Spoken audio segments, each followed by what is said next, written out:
My name is Christina Hahn, and I'll be telling about George Washington's plea with Congress, a lecture based off of George Washington's plea with President of Congress, December 23rd of 1777. On December 23rd, 1777, General George Washington of the Continental Army wrote a letter describing the current conditions of his troops to the President of the Congress. His goal of the document was in no manner to be interpreted as a threat or warning. It was merely a matter-of-fact statement about the current conditions of America's troops. Although he presented his feelings in a humble manner, a slight sense of entitlement is detected, as he is leading America's army, the army that is fighting for freedom but yet can't be provided with enough provisions to sustain them. He expressed his displeasure in a diplomatic format, addressing all his issues and ideas for a solution to Congress in hopes of result. Washington was a well-respected man who only had good intentions for his men and his country. Therefore, when he was not being properly supplied with the means to provide for his men and continued defending the country, he was displeased and did his best to approach the matter in a gentlemanly way. He included in his letter, "When my own reputation is so intimately connected and to be affected by the event," implying that the commissary's lack of supplies for his men makes him look like a poor leader. This document addresses his displeasure at the lack of supplies he has for his men. In December of 1777, when Washington took his men to Valley Forge to reassess their situation, the men were sick, tired, injured, and had poor spirits. During this cold, horrible winter, American spirits reached an all-time low. Washington was appalled with the lack of support from local townspeople, as well as Congress, even though he so politely stated his needs. While the men were starving in order to attempt to bring freedom and peace to their country, all around them everyone was greedy and selfish. Local farmers were egotistical and would keep all their crops themselves rather than helping the army. Some farmers even stooped low enough to sell to the nearby British soldiers for gold and silver. In his state of desperation, along with sending a letter to Congress, Washington even asked neighboring states such as New Hampshire to try and assist. He asked for anything they could give, whether it be food, water, blankets, or men. Valley Forge's lack of food was so intense that there was not a single hoof of any kind to slaughter, and not more than 25 barrels of flour. That winter was one of the hardest obstacles of the war, and Washington was at a loss of what to do, and humbly requested for provisions to be made. The public viewed the Continental Army as weak and failing, but it was not the soldiers' fault. As George Washington writes to Congress, that I am now convinced beyond a doubt that unless some great and capital change suddenly takes place in that line, this army must inevitably be reduced to one or other of these three things: starve, dissolve, or disappear, meaning that his troops are crashing and burning. They no longer have the means to continue. Washington questions why the commissary department hasn't sent provisions to aid his men. Following this statement, Washington writes about how his troops just got wind of neighboring enemy forces. He wants to send out troops to fight them, or at least scare them away. However, due to lack of clothes and care, they were unable to.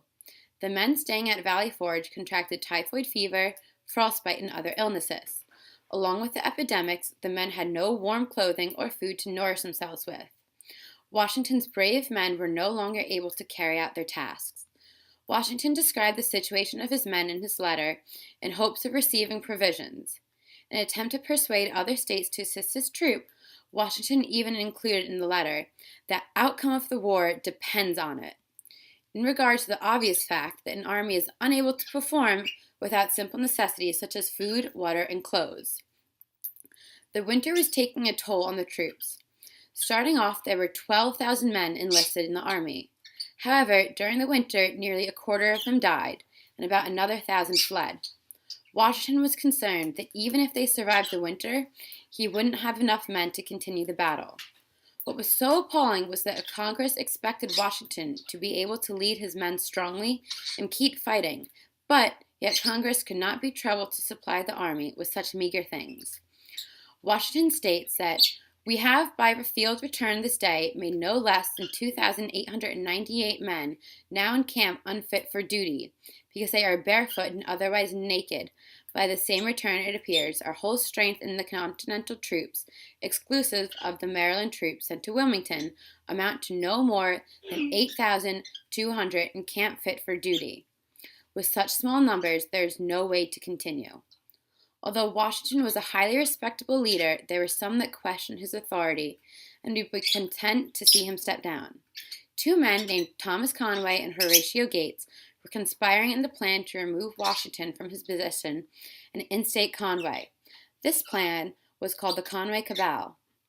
In 1777, while Washington's men were recuperating, Gates' men had a tremendous win at Saratoga, which put him in line for Washington's spot.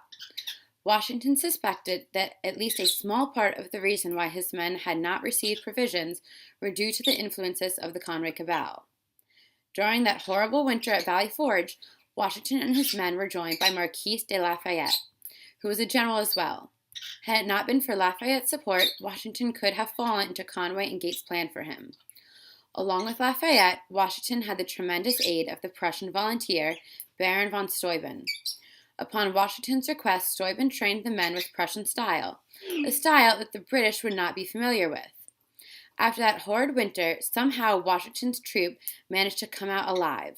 Their numbers were lowered tremendously, but they were still standing. George Washington was a very humble man who kept a level head throughout the entire ordeal at Valley Forge. However, he was more than displeased with the lack of aid. From the very start of the letter, he is very frank about his intentions. Washington tells the Congress exactly how poor conditions the army is in. He says, "Rest assured, sir, this is not an exaggerated picture, and that I have abundant resources to support what I say." This quote set the tone for the rest of the letter, as he tells what precisely is going on. Although Washington remains calm and diplomatic throughout the entirety of his letter, at one point he says, "I can assure those gentlemen that it is much easier and less distressing thing to draw remonstrances in a comfortable room by a good fireside than to occupy a cold, bleak hill and sleep under frost and snow without clothes or blankets." However, although they seem to have little feeling for the naked and distressed soldier, this quote is his way of indirectly insulting the Congress, saying that they are living a comfortable and easy life while he is out fighting. This was also his way of reasoning that they should help take care of the troops. George Washington always maintained a calm demeanor and managed to get his troops through the winter and onward with victory.